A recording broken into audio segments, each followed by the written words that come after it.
dari suarajatim.id. Wah, ini cukup ekstrim teman-teman ya. Judul beritanya, Nurul jualan sabu buat biaya tahlilan almarhum suami.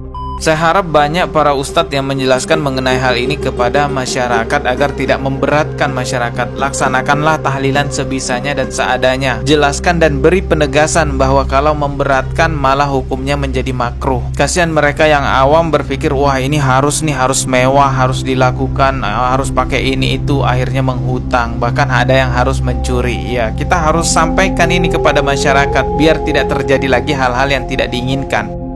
Assalamualaikum warahmatullahi wabarakatuh. Selamat datang kembali di channel Dodi Septriadi. Yang baru mampir, silahkan klik tombol subscribe dan juga loncengnya ditekan biar nggak ketinggalan video berikutnya yang akan saya upload di channel ini. Tradisi tahlilan di Indonesia cukup populer teman-teman ya. Dan tahlilan di Indonesia cukup menjadi perdebatan juga antara yang melakukan dan tidak melakukannya. Ada yang menganggap tahlilan ini bid'ah hasanah, ada yang menganggap tahlilan ini adalah bid'ah dolalah. Yang jelas tahlilan ini adalah bid'ah karena tidak pernah ada di zaman Rasulullah dan para sahabat. Namun hanya saja memang ada dua pandangan mengenai bid'ah. Ada yang mengatakan adanya bid'ah hasanah, ada juga yang mengatakan tidak ada bid'ah hasanah. Jadi orang-orang yang beranggapan adanya bid'ah hasanah pasti akan melakukan tahlilan karena menganggap tahlilan ini adalah bid'ah hasanah. Tetapi orang yang beranggapan tidak ada bid'ah hasanah, semua bid'ah dolalah, maka tidak akan melakukan acara tahlilan. Sebenarnya pembahasan kali ini bukan masalah bid'ah hasanah atau bid'ah dolalahnya ya mengenai tahlilan. Akan tetapi ada edukasi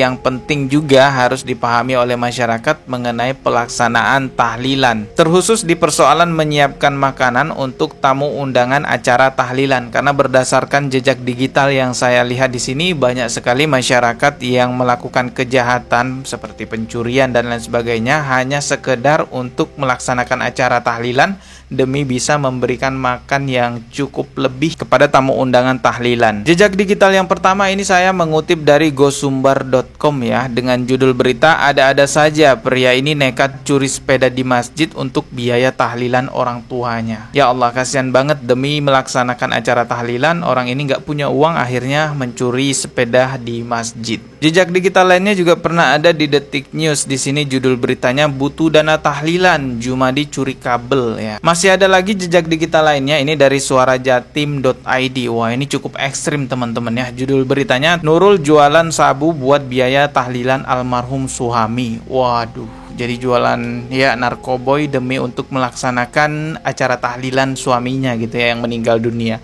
Saya bacain dikit ya karena ini cukup ekstrim beritanya ya. Ibu muda dibekuk polisi lantaran terlibat dalam peredaran narkoboy di Lumajang, Jawa Timur. Wanita ini pun mengaku nekat berjualan sabu-sabu karena untuk membiayai acara tahlilan 40 hari mendiang suaminya. Catat baik-baik, apa yang saya tampilkan tadi itu adalah jejak digital, bukan saya mengada-ngada, melainkan memang ada jejak digitalnya seperti itu. Dan di dalam dunia nyata pun teman saya juga pernah bercerita bahwa ada seorang nenek-nenek yang suaminya meninggal harus meminjam uang terlebih dahulu kepada rentenir untuk bisa menyelenggarakan acara tahlilan. Mungkin ada kejadian yang lebih parah lagi bahkan ya yang tidak kita ketahui. Maka dari itu inilah edukasi yang penting kita sampaikan kepada masyarakat, apalagi masyarakat yang awam tentang acara tahlilan. Seberapa pentingkah menyiapkan makanan berlebih-lebihan kepada tamu undangan di acara tahlilan? Sebelum saya berbicara lebih jauh, kita akan simak dulu satu video yang relevan dengan pembahasan kali ini. Sebenarnya video ini adalah video perdebatan antara Kiai Idrus Romli dengan Ustadz Firanda dan juga Ustadz Zainal Abidin. Namun ada yang relevan dengan pembahasan kali ini, maka inilah yang akan kita reaksi dan inilah yang akan kita kaitkan dengan pembahasan kali ini teman-teman ya. Coba kita simak dulu videonya.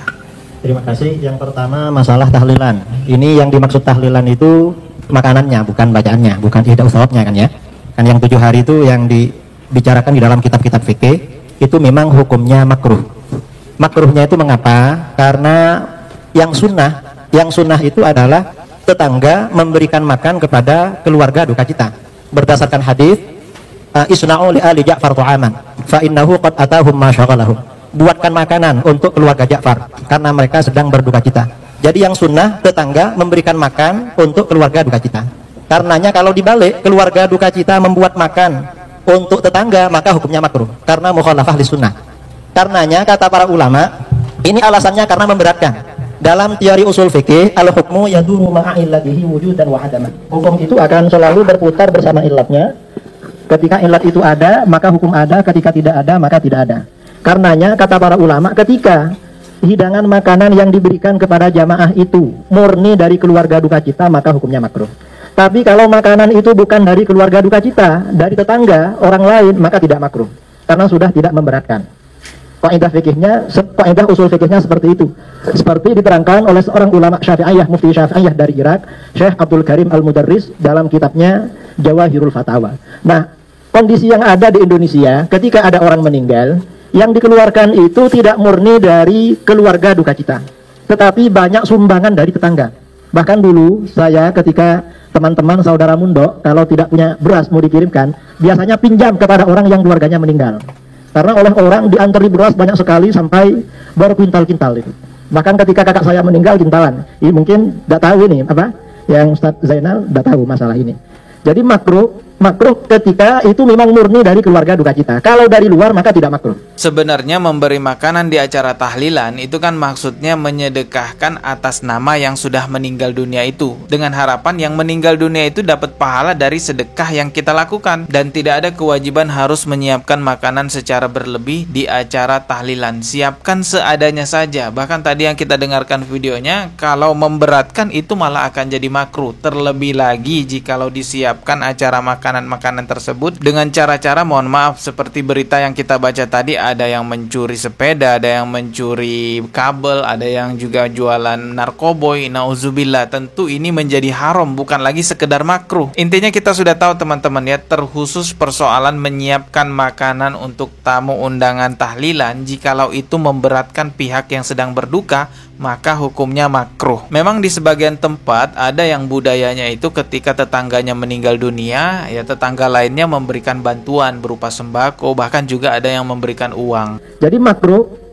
ketika itu memang murni dari keluarga duka cita. Kalau dari luar maka tidak makruh. Nah, yang seperti ini kata Kiai Idrus Ramli tadi yang kita simak videonya bisa menghilangkan hukum makruh tersebut karena menghilangkan beban yang sedang berduka. Akan tetapi jikalau memang situasinya benar-benar kondisi keuangannya menipis, ya udah lakukan seadanya saja, karena tidak ada kewajiban juga kan harus mengundang banyak orang, harus bermewah-mewahan dan lain sebagainya. Atau solusi yang bisa dilakukan yaitu laksanakanlah hanya dalam lingkup keluarga saja, tidak perlu mengundang banyak orang sampai ngundang satu kampung atau satu RT. Saya harap banyak para ustadz yang menjelaskan mengenai hal ini kepada masyarakat agar tidak memberatkan masyarakat. Laksanakanlah tahlilan sebisanya dan seadanya. Jelaskan dan beri penegasan bahwa kalau memberatkan malah hukumnya menjadi makruh. Kasihan mereka yang awam berpikir, wah ini harus mewah, harus dilakukan, harus pakai ini itu, akhirnya menghutang, bahkan ada yang harus mencuri. Ya, kita harus sampaikan ini kepada masyarakat biar tidak terjadi lagi hal-hal yang tidak diinginkan. Kalau di zaman Rasulullah dan para sahabat justru tidak ada acara tahlilan seperti apa yang kita lihat di masa sekarang, khususnya di Indonesia ini. Karena itu juga lah ada saudara-saudara kita yang sesama muslim ya juga tidak melakukan tahlilan, karena memang tahlilan ini kan sebenarnya budaya ataupun tradisi. Tapi tidak perlu juga kita saling bermusuhan sesama muslim antara yang tahlilan dengan yang tidak tahlilan. Yang jelas ketika ada saudara sesama muslim kita yang meninggal dunia, yang harus kita lakukan adalah memandikan, mengkafani, menyolatkan dan menguburkannya. Dan tentunya jauh lebih baik lagi jikalau kita mendoakan saudara kita yang sudah meninggal dunia agar dosa-dosanya diampuni. Karena kelak pun kita akan meninggal dunia dan kita pun juga berharap didoakan oleh saudara kita yang masih hidup agar dosa-dosa kita juga terampuni. Hidup itu tinggal menunggu giliran aja untuk dipanggil oleh Allah Subhanahu wa taala. Ya siap-siap ajalah semua di antara kita. Mohon maaf jikalau ada kata yang salah, hanya berniat untuk mengedukasi kepada masyarakat saja, tidak ada maksud lain. Subscribe dan juga loncengnya ditekan sebagai notifikasi. Wassalamualaikum warahmatullahi wabarakatuh.